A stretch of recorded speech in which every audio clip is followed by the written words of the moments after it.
कुठल्या प्रवर्गासाठी किती जागा आहेत ते तुम्हाला आताच एक्सप्लेन केलेले आहे। आता आपण जो आरक्षणाची प्रक्रिया आहे ती आता सुरू करणार आहोत। अनुसूचित जातीसाठी राखीव ठेवलेल्या जागांचे वाटप करणे। आता अनुसूचित जातीसाठी आपल्याला 5 जागा आहेत। 1, 10, 12, 4 आणि 3 हे जे प्रभाग आहेत ते लोकसंख्येची जी काही टक्केवारी त्याच्याप्रमाणे उतरत्या क्रमाने अनुसूचित जातीसाठी हे प्रभाग इथल्या ज्या जागा आहेत त्या राखून राहतील। प्रभाग क्रमांक 1, प्रभाग क्रमांक 10, प्रभाग क्रमांक 12, प्रभाग क्रमांक 4 आणि प्रभाग क्रमांक 3 हे अनुसूचित जाती या प्रवर्गासाठी राखीव असतील। आयोगाच्या सूचनेनुसार आपण ज्या वेळेला अनुसूचित जातीसाठी आता जे आरक्षण काढणार आहोत त्यातील आपल्याला एका प्रभागामध्ये आपले 4 सदस्यीय प्रभाग आहेत, म्हणजे 4 जागा असणार आहेत अ, ब, क आणि ड। त्यामुळे आता जे आपण अनुसूचित जातीसाठी जे जागा वाटप करणार आहोत त्यातली पहिली जागा म्हणजे 1 अ, 10 अ, 12 अ, 4 अ आणि 3 अ ह्या जागा अनुसूचित जातीसाठी अनुसूचित जाती या प्रवर्गासाठी राखीव राहतील। 1 अ, 10 अ, 12 अ, 4 अ आणि 3 अ ह्या जागा अनुसूचित जाती प्रवर्गासाठी राखीव राहतील। आता ह्या ज्या काही 5 जागा आहेत त्या 5 जागांपैकी आपल्याला 3 जागा या महिलांसाठी द्यायच्या आहेत। तर महिलांसाठी देताना ह्या 5 जागांमधून आपण सोडतीने चिठ्ठ्या टाकून सोडतीने महिलांसाठी राखीव ठेवणार आहोत।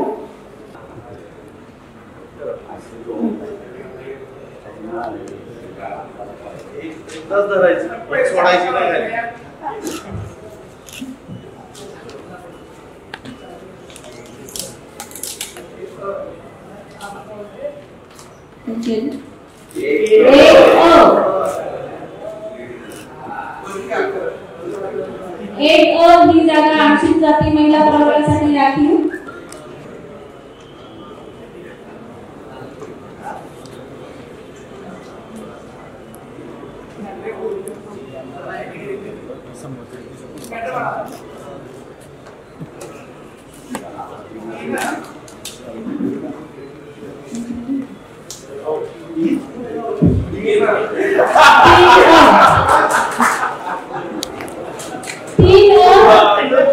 अनुसूचित जाती महिला प्रवर्गासाठी राखीव।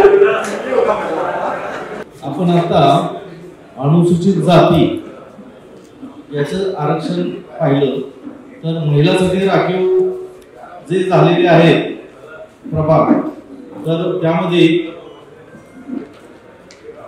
1 अ,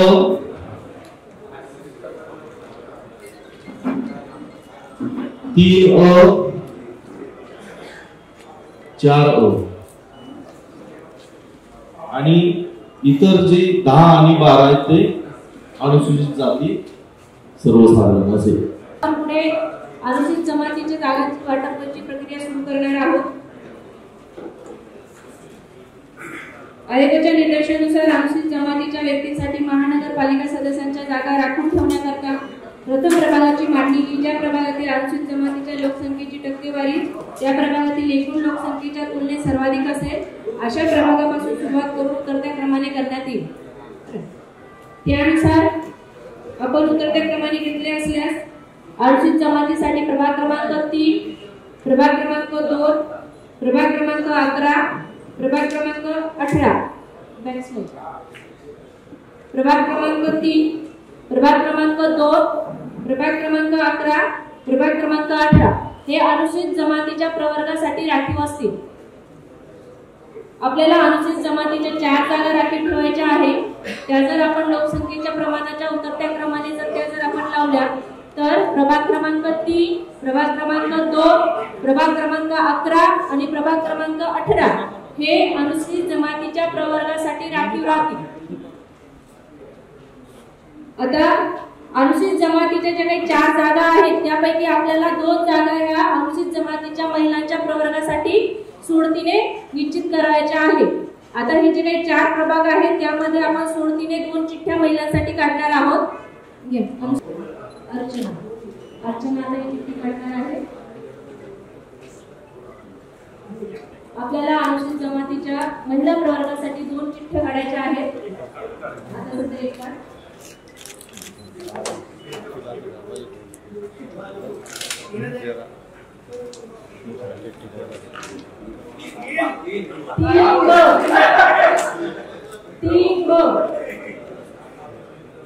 तीन ब अनुसूचित जमाती महिला प्रवर्गासाठी राखीव. 3 ब.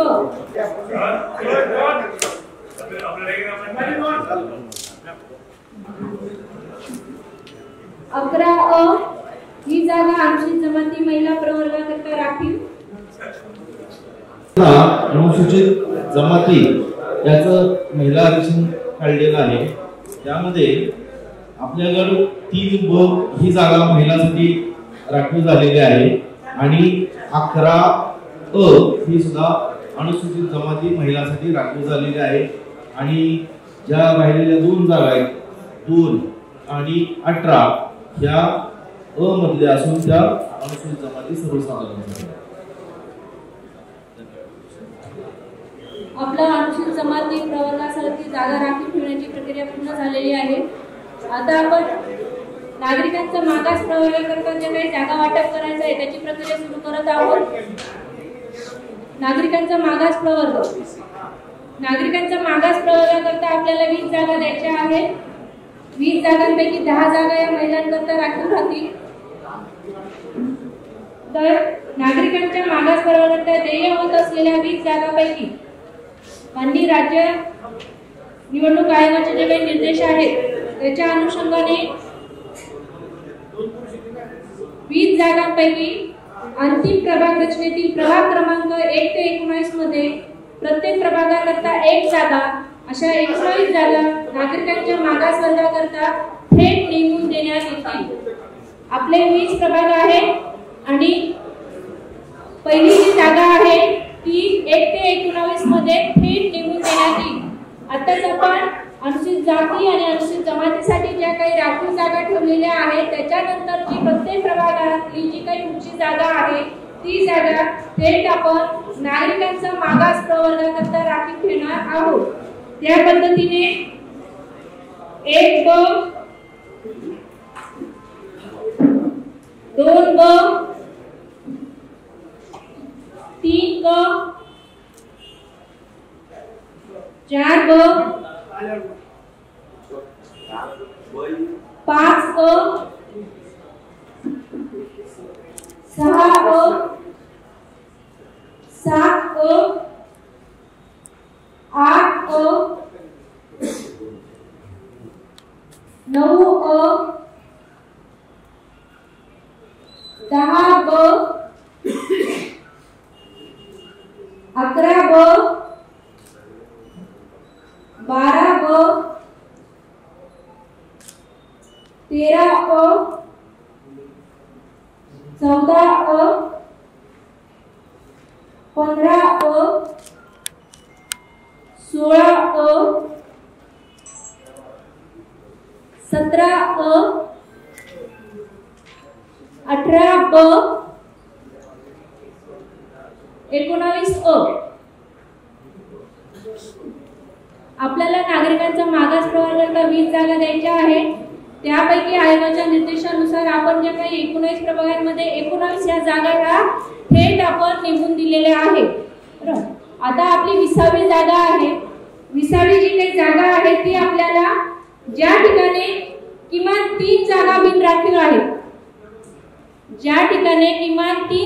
बिनराखीव आहेत अशा प्रभागांमधून आपल्याला 20वी जागा जी आहे ती सोडतीने काढायची आहे. मग अशा पद्धतीचे प्रभाग कोणते आहेत? 5 ब 6 ब 7 ब 8 ब 9 ब 13 ब 14 ब 15 ब 16 ब 17 ब 19 ब हे जे काही प्रभाग आहे यातून आपण 19वी जागा सोडतीने काढणार आहोत. नमस्कार, मी ज्ञानेश्वर ढेरे, आयुक्त जळगाव शहर महानगरपालिका. आपल्या जळगाव शहर महानगरपालिकेची सार्वत्रिक निवडणूक 2025 ची आज आरक्षण निश्चितीचा कार्यक्रम होता. आणि जो आपल्या माननीय निवडणूक आयोगाने जसा कार्यक्रम दिलेला आहे त्या पद्धतीने आज सोडत कार्यक्रम झालेला आहे। आणि यामध्ये पहिल्यांदा आपण SC आणि ST याच्यासाठी महिलांसाठी आरक्षण आपण काढतो। त्यामध्ये SCच्या जागा आपल्याकडे टोटल 5 आहेत, त्यापैकी ज्या 3 जागा महिलांसाठी येतात आणि त्या आपण सोडतीच्या द्वारे ते महिला आरक्षण काढलेलं आहे।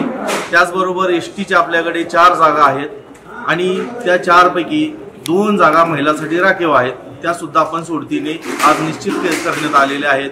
आणि त्याचबरोबर नागरिकांचा मागास प्रवर्ग, त्यासाठी महिला आणि सर्वसाधारण याची सुद्धा सोडत आपण आज कार्यक्रम केलेला आहे आणि सर्वसाधारण जागा त्यानंतर निश्चित करण्यात आलेल्या आहेत। सर, याच्यावर सूचना किंवा हरकतींसाठी काय तारीख दिली प्रशासनात होती? आज आपल्याकडे राज्य निवडणूक आयोगाच्या सूचनेनुसार सोडतीचा कार्यक्रम झालेला आहे। त्यामध्ये हरकती व सूचना ज्या मागवायच्या आहेत त्या 17 नोव्हेंबर 2025 म्हणजे 17 तारखेला आम्ही हे प्रसिद्ध करणार आहोत। त्यावर हरकती सूचना मागवण्याचा अंतिम दिनांक हा 24 नोव्हेंबर असा आहे।